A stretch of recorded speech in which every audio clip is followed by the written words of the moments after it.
અલ્પેશ ઠાકોરના રાજીનામાનો સંદેશ ન્યૂઝ પર ઘટસ્ફોટ થયો છે। કઈ માંગણી ન સંતોષાતા આખરે અલ્પેશ ઠાકોરે આપ્યું છે રાજીનામું। તેનું કારણ સંદેશ ન્યૂઝ પાસે આવ્યું છે। કોંગ્રેસના ટોચના નેતાએ સંદેશ ન્યૂઝને આ માહિતી આપી છે। આપને જણાવી દઈએ જે રીતે કોંગ્રેસમાંથી અલ્પેશ ઠાકોર દ્વારા રાજીનામું આપવામાં આવ્યું અને તેની પાછળનું કારણ શું છે તેની વાત કરવા જઈ રહ્યા છે। અલ્પેશ ઠાકોરની વિરોધ પક્ષના નેતાની હતી માંગ અને તેના કારણે જ તેણે પક્ષમાંથી રાજીનામું ધર્યું છે। આપને જણાવી દઈએ પરેશ ધાનાણીની જગ્યા અલ્પેશ ઠાકોરને લેવી હતી। વિરોધ પક્ષના નેતાની માંગ અહીં અલ્પેશ ઠાકોર દ્વારા કરવામાં આવી હતી અને આ માંગ ન સંતોષાતા તેણે પાર્ટીના તમામ પદો પરથી રાજીનામું આપ્યું છે। દિલ્હી હાઈકમાન્ડ સુધી આ માંગને લઈને અલ્પેશે આ માંગને ત્યાં સુધી પહોંચાડી હતી।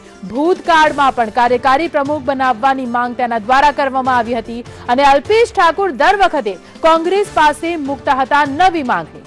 કોંગ્રેસે આ માંગણી ન સ્વીકારતા અલ્પેશનો અહમ ઘવાયો અને તેણે પક્ષના તમામ પદ પરથી રાજીનામું આપી દીધું। અહમ ઘવાતા કોંગ્રેસમાંથી રાજીનામું આપવાનો નિર્ણય અલ્પેશ ઠાકોર દ્વારા લેવામાં આવ્યો। વધુ માહિતી સાથે સંવાદદાતા હિરેન રાજ્યગુરુ અમારી સાથે જોડાયા છે। હિરેન, જાણવા માંગીશું, રીસામણા મનામણા બાદ અલ્પેશ ઠાકોરે આખરે રાજીનામું તો આપી દીધું છે, પરંતુ જે વાત સામે આવી રહી છે સૌથી મોટો ઘટસ્ફોટ કહી શકાય કે વિરોધ પક્ષના નેતાની માંગ અહીં પરેશ ધાનાણીની જગ્યા લેવાની માંગ અલ્પેશ ઠાકોર દ્વારા કરવામાં આવી હતી। બિલકુલ નેત્રી, ગુજરાત કોંગ્રેસના ટોચના એક નેતાએ સંદેશ ન્યૂઝને આપેલી માહિતી પ્રમાણે અલ્પેશ ઠાકોરે જે રાજીનામું આપ્યું છે તે રાજીનામું આપવા પાછળનું તેનું જે રહસ્ય છે, તેનું જે મૂળ છે તે છે ગુજરાત વિધાનસભા વિરોધ પક્ષના નેતાનું પદ।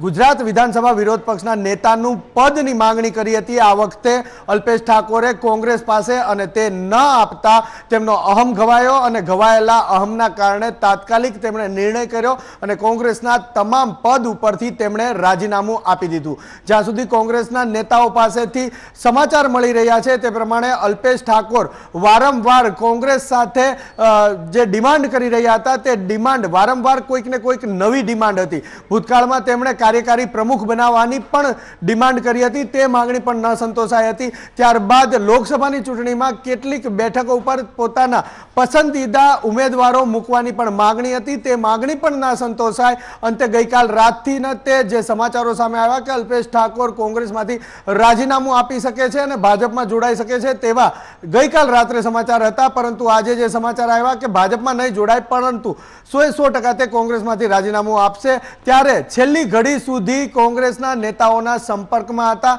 સતત માંગણીઓનો દોર ચાલુ રહ્યો હતો અને આ વખતની માંગણી હતી ગુજરાત વિધાનસભા વિરોધ પક્ષના નેતાનું પદ, એટલે કે પરેશ ધાનાણી અત્યારે લોકસભાની અમરેલી બેઠકના ઉમેદવાર છે, ત્યારે અલ્પેશ ઠાકોરની નજર આ પદ ઉપર હતી અને તે મેળવવા માટે થઈ અને છેલ્લી ઘડી સુધી તેણે જીદ કરી હતી। અલ્પેશ ઠાકોર જો એવું કહેતા હોય કે તેમણે ઠાકોર સેનાનું અપમાન થયું છે તો જ્યારે લોકસભાની ચૂંટણીમાં 7 જેટલી કમિટીઓમાં તેને મૂકવામાં આવ્યા તો કેમ ઠાકોર સેનાના કોઈ પણ સભ્ય માટેની તેમણે માંગણી ન કરી કે કમિટીમાં તેને પણ મૂકવામાં આવે? એટલે સૌથી મોટું રહસ્યનો પડદો અત્યારે સંદેશ ન્યૂઝે ઉચક્યો છે। સીએલપી નું પદ ન મળતા અલ્પેશ ઠાકોરે રાજીનામું આપી દીધું। જી બિલકુલ હિરેન, આભાર પૂરી માહિતી માટે।